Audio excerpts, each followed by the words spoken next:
Okay, this is my breading for my wings. This is how I get them all nice and crispy. Okay, so first thing we do, this time we're using a magic bullet, and whatever blender type you use, you want to use one that's got a real low profile cutting head.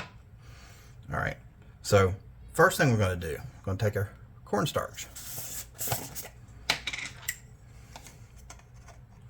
put roughly a level tablespoon, give or take. I mean, you can have a little heat to it, but cornstarch.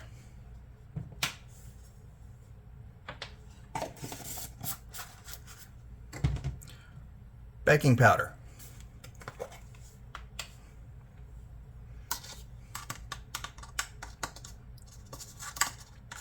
Just a little less than a full tablespoon there, see?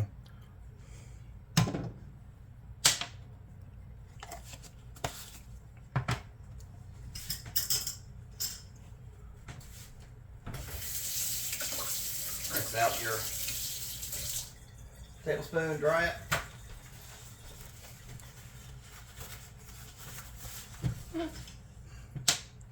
Now, minced onion.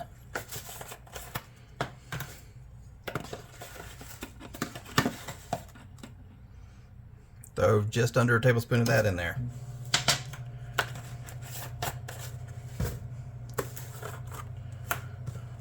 Garlic salt, coarse ground. Level tablespoon. Not sure what that is. Sure it was part of the spice, but anyway. So you should have about that much material in the bottom of your cup. Now, the last ingredient is panko breadcrumbs. And just kind of on your tall one, I mean, you're roughly looking at about a cup of breadcrumbs there. Then put your top on.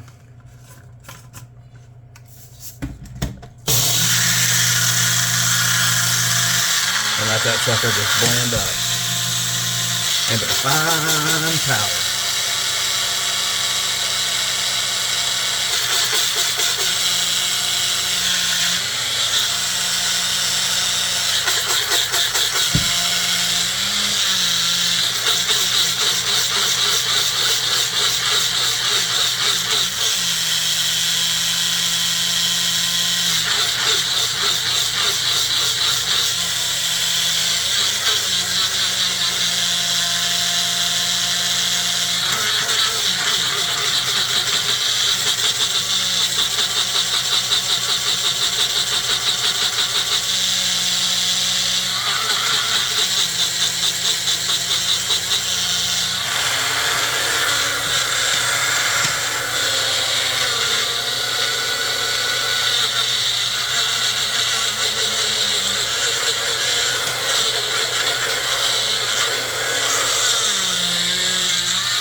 Pretty good, doesn't it?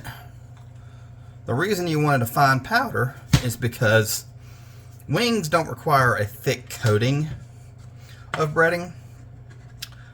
In fact, it will clump in some places on its own anyway, because the way that you bread your wings, and then of course you have a container that you store it in, like so. I took an old panko container and just took the label off as breading for wings. But there you have it. That's that. But the reason that the way that you bread your wings is you take frozen wings, and then, say, like with my microwave, the defrost cycle for 1.5 pounds of wings says to do it for, it automatically kicks out at like 11 minutes or something. So, and mine makes you turn it. On shorter times, it'll make you turn it once throughout. On longer times, it'll make you turn it twice. Well, when you get into 11 minutes, it will make you turn it twice. So what I do is I start it up, and it'll make me turn it, and I'll turn it, and then when it asks me to turn it again, I'll stop. But basically, however time it wants you to defrost the wings, do it for a half to 2/3 of the time that it wants you to do. The idea is you want the outside of the wings to be thawed, but the inside to still be frozen. And the reason being is you want the outside thawed just enough that the breading will stick to it. That's the key. But the inside, you want that still be frozen because the amount of time it takes to cook. You don't want to dry your wings out, but you still want them to be done. So the next step would be take a little bit of canola oil and dump it into a large Ziploc bag, and then take some of this and just dump some in appropriately to the amount of wings that you have. If I was to guess, like a 1/4 cup to 10 wings, maybe a little more, give or take. And then you just, but the canola oil is like a tablespoon or 2 of canola oil in the bag. But what you do is you dump the canola oil in, you roll the wings around so they're coated with the canola oil, and then you dump the powder in and you roll it around to coat the wings, and then you lay the wings out, not in your basket, but on your wire rack. Because wherever the breading is, it's going to stick to whatever, and you lose more breading in a basket than you do in a rack. So, and then you have them sitting out of the oven on the rack, and you preheat your oven to 400 degrees. Once you preheat your oven to 400 degrees, you then take your wings that are on the rack and put them in, and you cook them for 35 to 40 minutes. Usually 35 minutes is good enough, but you want them a good dark brown, top and bottom. If you're doing air fry version, then you're going to want to flip them halfway through. Whereas I have discovered that in my particular air fryer, I can still turn the fan on. So I will actually set it to bake, but turn the fan on. So I've got eyes above and below heating. So I'm getting both sides, and I put them in the middle. And I don't have to flip them. But if you're only got an element on top or an element only on bottom, and usually they're on top when they're air frying, and you only have an air fry function, then halfway through you're going to want to flip them, and of course you air fry on the top wrap.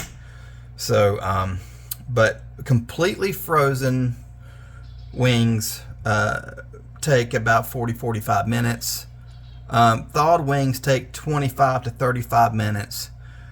So semi-thawed wings usually take 25 to 40 minutes. It just depends.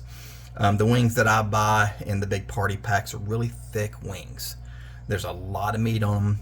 But if you cook them long enough, you want it to be dripping clear. You want your temperature to be, 165 in the center. If you cook them all the way through, and then one easy way to know is your drippings down on the very bottom. You should have tinfoil wrapped around your catch tray that's built in the bottom. When all that juice down there is cooked through, when there's no white, when there's no pink, when everything's clear and brown and crispy, good chance your wings are done too. And but then enjoy, and toss in whatever sauce you want.